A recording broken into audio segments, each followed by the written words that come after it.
Hi, come join me as we make a dignity bib from an upcycled shirt. Dignity bibs are designed to look like regular clothing, to be worn over a person's regular clothing, to protect them from mealtime mishaps.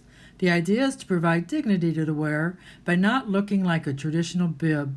Many organizations use these in the care of the elderly and those with physical disabilities. They are even useful for us messy eaters too. The one we will be making today is a shirt front with an attached back yoke that has the front lined with flannel to absorb any spills. What you'll need for this project is a buttoned-up shirt made of sturdy cotton or flannel, and make sure it's washable. Recycled shirts work great for this. A men's or women's size large or larger is best, and it's easier for construction if you look for one with front pockets and a back yoke. You'll also need a piece of cotton flannel large enough to line the shirt front.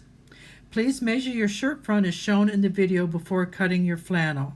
But if your shirt is made out of flannel, you can use the back of the shirt as the lining for the front. You'll also need a pair of scissors, pins or clips, yardstick or ruler, sewing gauge, seam ripper, marking pen or chalk, your sewing machine in good working order, and your machine needle should be a universal or sharp, size 90/14, and good quality thread. The shirt I'm upcycling today in this video is a men's size extra large with 2 front pockets and a back yoke. As it's cotton, I will be lining the front with an additional piece of flannel. The first thing you'll do is take your seam ripper and carefully remove any tags from the neck. The neck area needs to be very soft and smooth. Also look for any stray threads and remove them.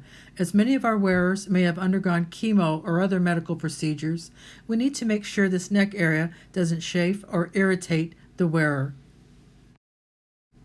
Next, measure and mark the sleeves at least 1 inch away from the armhole seam. Then cut the sleeves off along this line, leaving the extra material attached to the armhole seam.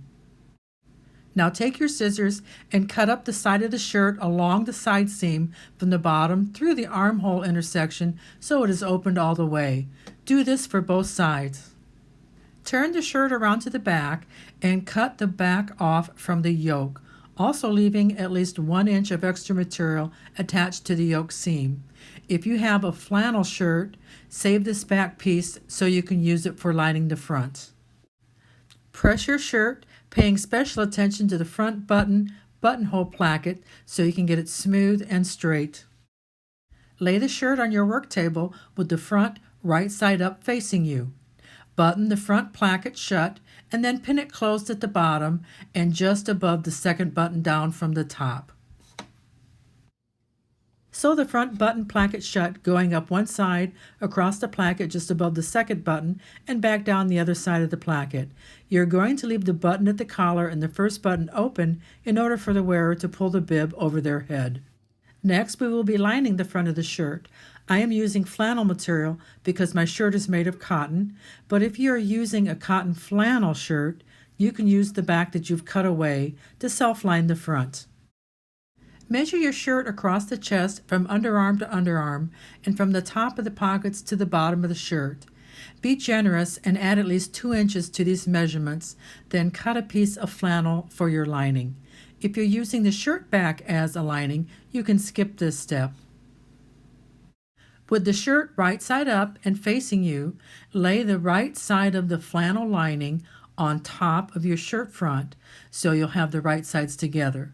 Or if you are using the flannel shirt back as the lining, place that on top of your shirt with the right sides together.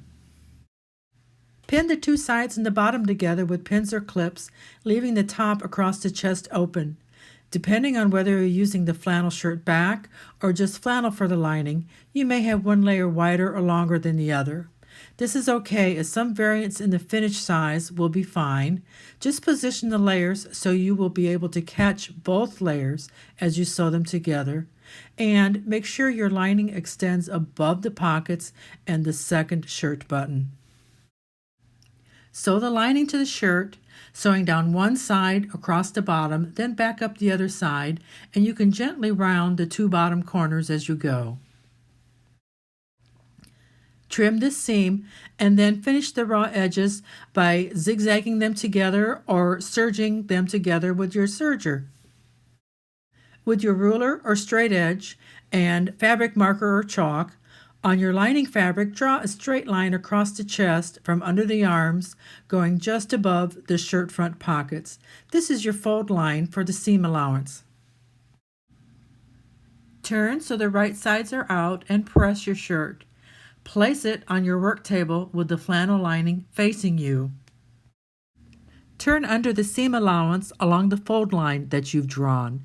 If it helps, transfer the fold line to the right side of the flannel so you can see it better, then pin it down. Make sure this fold line goes above the pockets and second button on the front of your bib.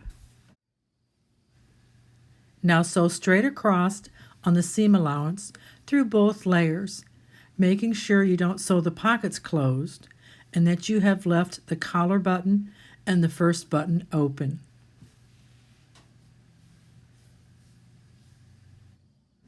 Now let's do a seam finish for the armhole and yoke areas. Zigzag the raw edges about 1/4 inch away from the armholes and yoke. Trim off the excess close to your seam finish, being careful not to cut through the stitching. You can also use your serger to finish these raw edges. Turn the seam allowance under and pin or clip it. Try to turn it all the way under so from the front you'll just see the original shirt seam top stitching. On the right side, top stitch the seam allowance down following the shirt's original top stitching. Start at the underarm of one side, go across the back, and finish up at the underarm of the other side. Ta-da! You now have a dignity bib that looks like a regular shirt. This is what the wrong side of the front looks like if you've used a piece of flannel for the lining, and this is what the wrong side of the front looks like if you've used the back of the flannel shirt as the lining. I find that by leaving the yoke at the back of the shirt, it helps to keep the bib in place while maintaining the original shirt look. The dignity bib can be pulled over the head and can be worn loose at the neck with the top button unbuttoned, or it can be buttoned all the way, depending on the preference of the wearer. Thank you for sewing with me. I appreciate you so much and all that you do for our partner charities. You truly are changing lives one project at a time.